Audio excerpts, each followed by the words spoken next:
So we're going to skip now into the Master Controller Device Manager.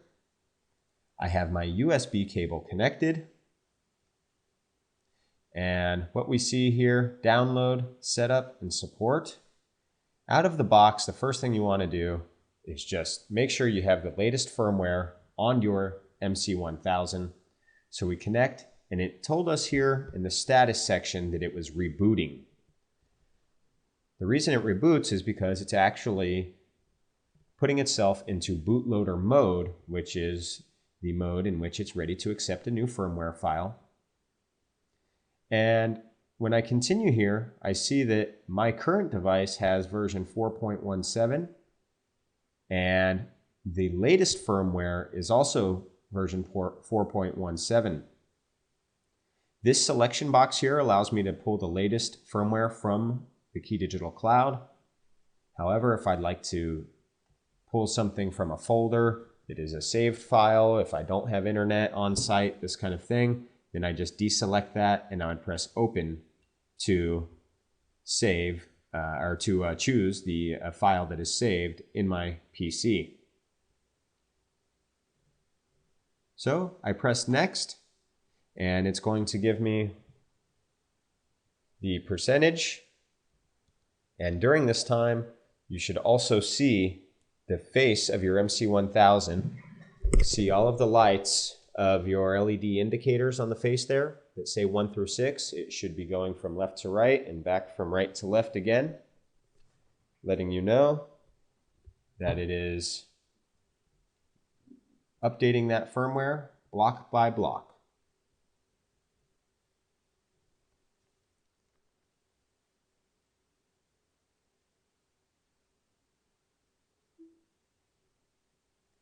Very good. My firmware is now complete. And the device, you should hear the tone of the USB cable being disconnected because the device actually resets itself, so it's no longer in that bootloader mode. And you're able to complete the software download. So you could close out of both of the softwares. And it's just something I typically have the habit of doing, that I close out of the software, but then actually open it back up again when I'm ready to enter my setup. So in the setup is where I'm able to configure my IP settings. I'm currently connected via USB, but note that you can also connect, of course, via IP after you do that initial setup via USB.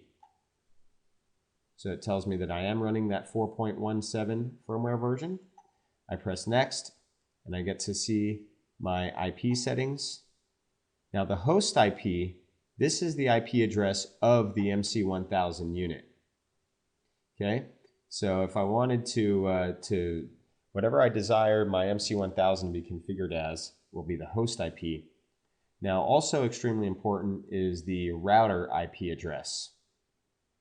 The router IP address is the router that the iOS devices will communicate into the MC1000 via, also known as the default gateway.